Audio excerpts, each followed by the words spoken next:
Good morning. My name is Asher Glawe, and my pronouns are they, she, he. I have sinned. You probably haven't heard that coming from someone standing in the pulpit. The truth, though, is that we all have, but no one really talks about it. As a society, we like to focus on the things we did right, what others got wrong. In the end, it doesn't matter the he said, she said, they said. What matters is that we still love one another, no matter who loves who, because love, in all forms, is holy. So it really doesn't matter who loves what gender or genders, but the fact that we love, period.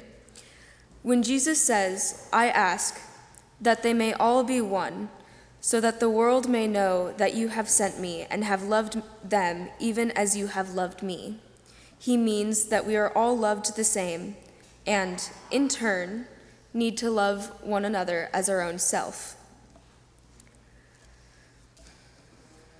Back in kindergarten, we are told to treat others as you want to be treated. Like, it's that simple, y'all. The golden rule. We all grow up with it, but somehow it gets lost in the sauce as we get older. It gets forgotten. As life gets more complicated, as status gets more important, it just fades away. But we Christians know the golden rule as a different phrase. Love your neighbor as yourself. Because we are all one. Get it now? Jesus told us that long ago, and it is our duty to follow his footsteps and guide our neighbors in the path of love. But what if your neighbor is weird? But what if your neighbor is really different from you? What if your neighbor is originally from a different country and doesn't speak English very well? What if? Well, what if your neighbor is just that, your neighbor? What if your neighbor is struggling to survive in a society that's made for their oppressors, not them? Struggling to keep up with a society that tells them to love your neighbor unless they love differently, unless they identify as a gender that's not the one the doctors put on their birth certificate before they could speak up for themselves, unless they're darker in skin tone than you, unless they struggle to speak a language so hard to learn if it's not your first. Unless.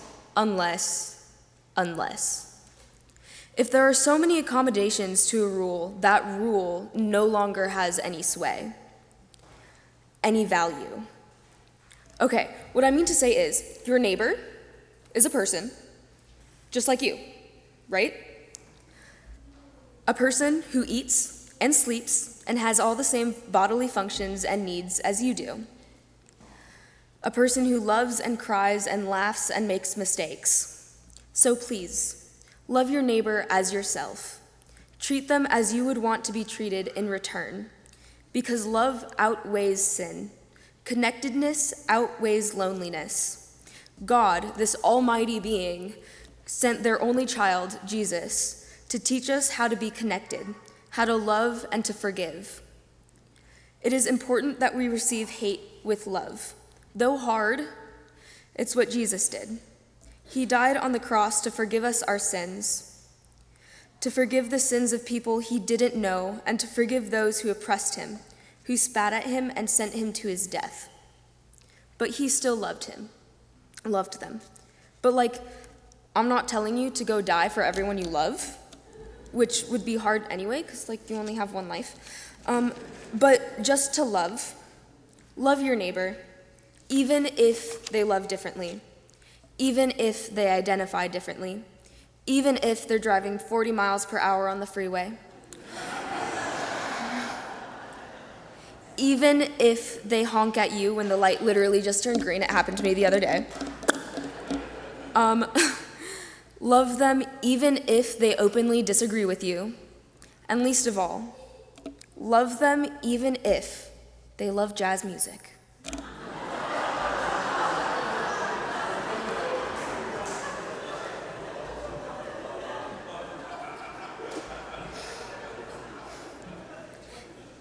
In the end, all we can hope for is that your neighbor chooses to do the same.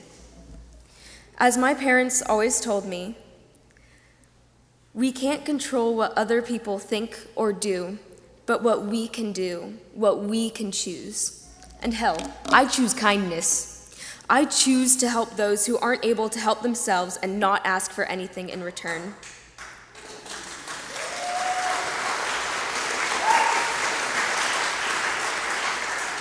I choose to love my neighbor.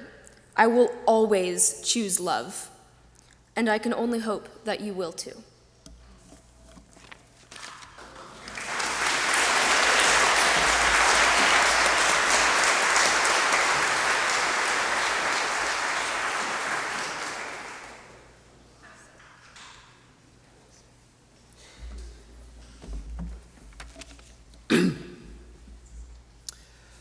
I've been going to this church since as far back as I can remember. When I was born, about 2 weeks premature, I had an emergency baptism done by clergy from this church.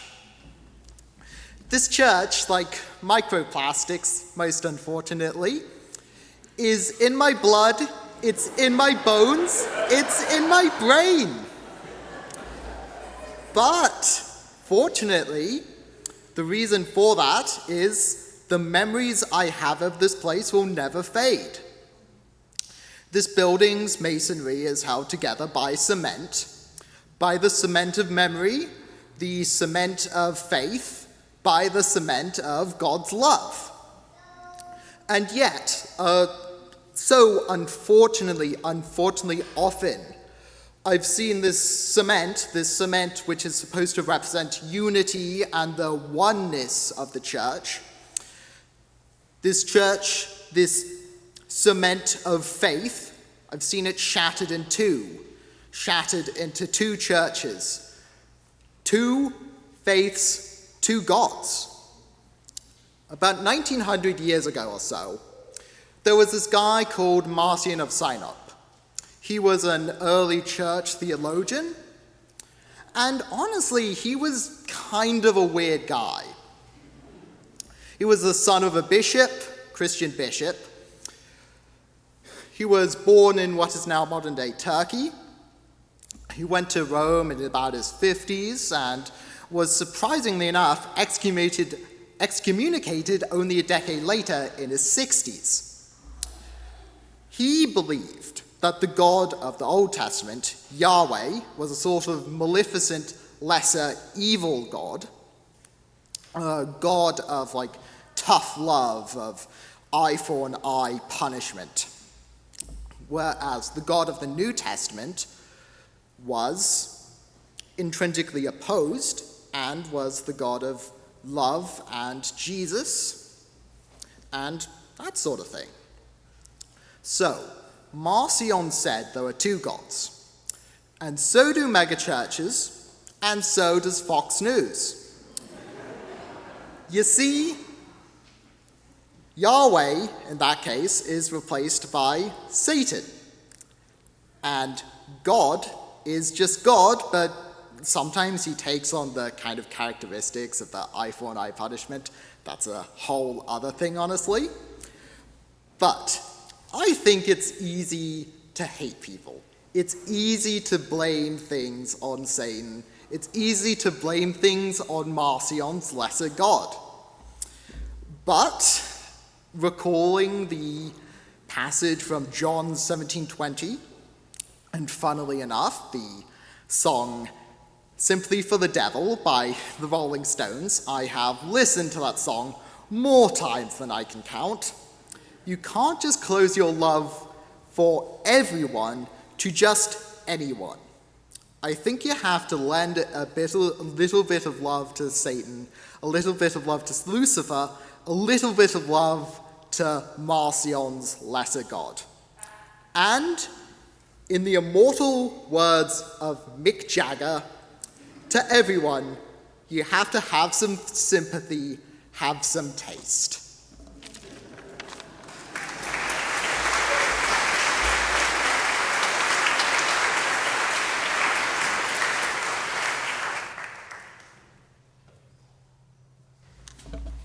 Hi. This might be less of a sermon and more of a love letter, but anyway, hello. This is crazy. I feel like I've been preparing to speak this sermon for 13 years, but it's like really weird to be up here doing it. If you don't know me, hi, I'm Eliza. My pronouns are she, her, and I've been a member of the All Saints Youth Choirs for 13 years. I'm a youth group member, an acolyte, and I served on vestry. So all of that is to say, if you recognize me, it's because I have spent most of my 18 years of life here at All Saints. I thought because of my experience, this sermon would come naturally to me, but every time I had the idea to sit down and write it, my brain came up blank. How did I begin to put 13 years of experience into a 3-minute speech? It wasn't until I was listening to music on the bus on the way to my senior retreat on Tuesday, mere hours before I was supposed to give my sermon to Jonathan Stoner, that it hit me. I was listening to the Chicks, formerly the Dixie Chicks, 2006 album, Taking the Long Way, one of my childhood favorites. The song that made me finally write these words was Easy Silence, the second track on the album and one of my favorite love songs of all time. I had a little known fact about me is that I used to listen to the Chicks. Oh my God, I used to listen to the Chicks constantly. I had an iPod that only had Disney princess songs and the Chicks on it. So their entire discography is kind of imprinted in my brain. And recently, as my final year of high school has come to a close, I find myself coming back to childhood things and nostalgia. So I come back to the Chicks, Taking the Long Way, and of course, Easy Silence. As I listened to the words of that song for what was probably the 20th time that week, I realized it said all of the things I hadn't been able to write. Specifically, in the second verse and chorus, where Natalie Maines, the lead singer, says, quote, "Anger plays on every station, answers only make more questions. I need something to believe in, breathe in sanctuary in the easy silence that you make for me. It's okay when there's nothing more to say to me, and the peaceful quiet you create for me, and the way you keep the world at bay for me." All Saints has always been my place for easy silence. It is the place that has taught me what it means to be kind, to love others, and to be one, as today's scripture tells us. I think in some ways, that's what Natalie Maines and the Chicks were talking about too. Many people have often asked me why I spend so much time at All Saints, being in the choir, doing youth group, acolyting, vestry, when I tell them that I'm not particularly religious. Because, yeah, I guess why would someone spend that much time in a church when they're not religious? And truthfully, that has always been a hard question for me to answer. The only way I can really describe it is that All Saints gives me a sense of true peace, or, as the Chicks say, easy silence. Even though it is hardly ever actually quiet in the choir room, it is one of the only places where my anxious brain feels silent. I'm never really worried about what happened during the day or what will happen next. I'm just at peace, singing with the people I care about. Additionally, it is definitely never silent in the Learning Center during youth group, but over the years it has given me a space to fully be myself. All Saints has given me something to believe in, but it's not the traditional idea of God. It is the people, it's the CYF program, it's the choirs, it's the community. Even during a time with so much anger and unknowns, I have always known that All Saints would be a place to find silence from my anxious thoughts. And that is what easy silence means to me. People and spaces that allow you to let go of the things that make you scared, anxious, or upset. So it makes me happy to know that after 13 years, little Eliza has found her easy silence. All Saints and all of the people in it. So thank you.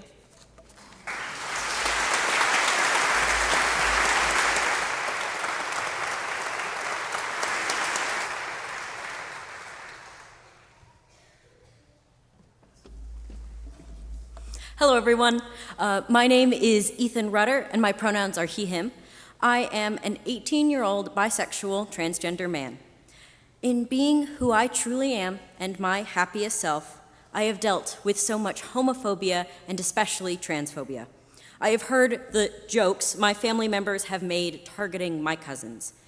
I have seen the looks and heard the comments from my old scout troop leaders and my fellow scouts. I have fought and debated with my peers to get even the smallest bit of respect. And don't get me started on my old youth group and their bigotry and anti-COVID stance. But do you know where I never had to worry about any of that? Where I always felt and still feel comfortable being myself, right here at All Saints. If I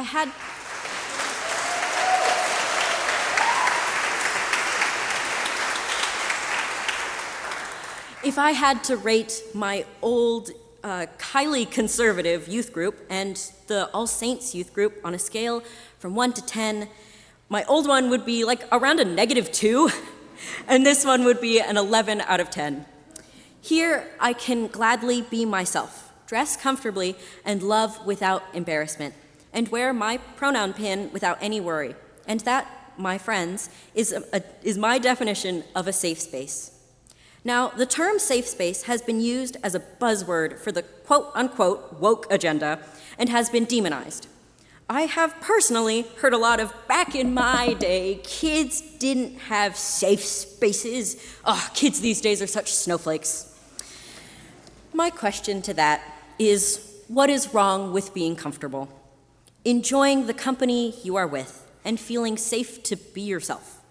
What is so wrong with ensuring the younger generation has it better than you had it?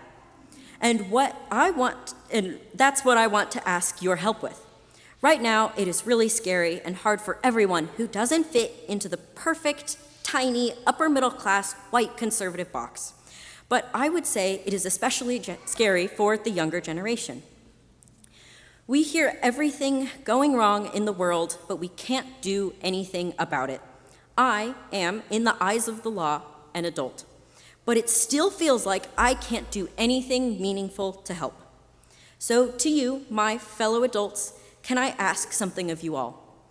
Please be or create a safe space for someone near you.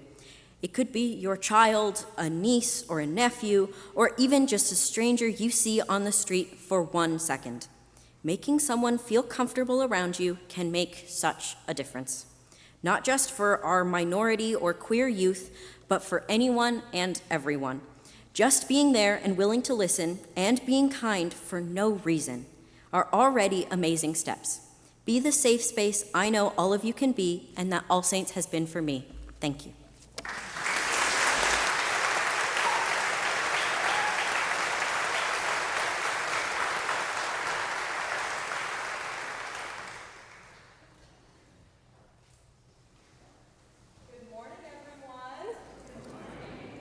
I'm Maya Proulx, my pronouns are she, her, and like all of the preachers back there, which did a beautiful job, I'm nearing the end of my time as a youth in the youth programs here at All Saints and in life.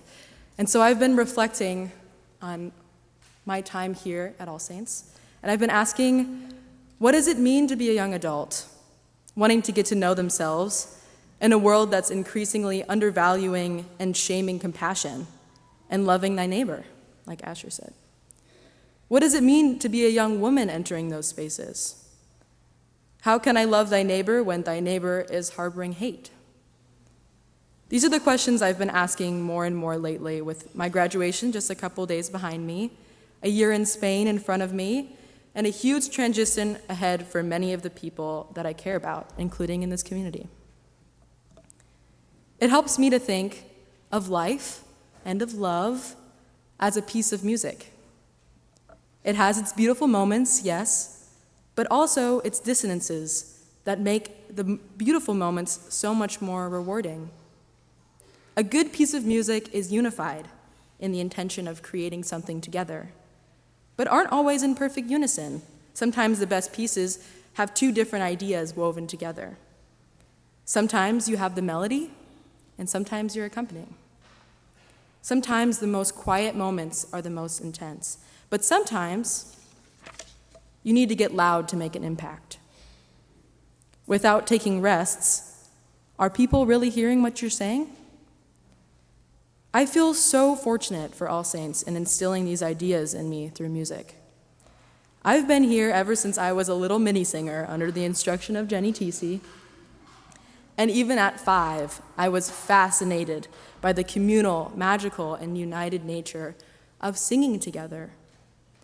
I remember being so excited at choir that I would force my school friends to plug their ears, close their eyes, and sing a note so I could harmonize with them.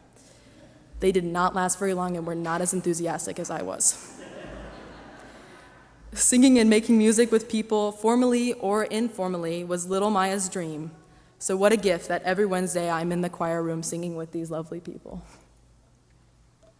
The late great musician Ornette Coleman said, "Music is a verb." I love this quote because it highlights an important aspect. Music doesn't just happen.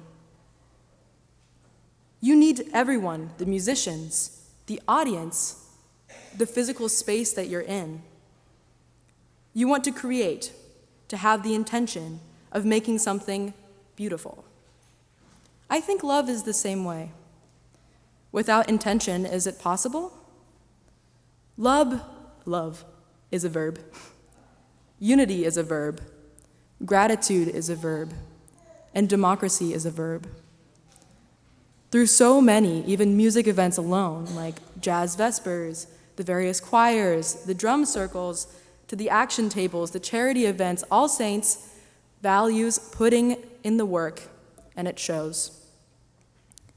I'm a proud product of this system, and it feels so lucky to be a part of a community that wants to see me and my peers grow and succeed as much as they can. As we near the end of these sermons and the end of my sermon, it makes me think of the end of the song. Is the music ever over? Or is there always music being played? In the way we walk, in the way we talk, we move, we laugh, we love? In the silence? Can I challenge you in the hard times to continue to hear the music and create music? Every night, my dad would sing to me. One of his favorites in the rotation was the song Nature Boy by Eden Abes. In the end, there's a line that says, "The greatest thing you'll ever learn is just to love and to be loved in return." Thank you.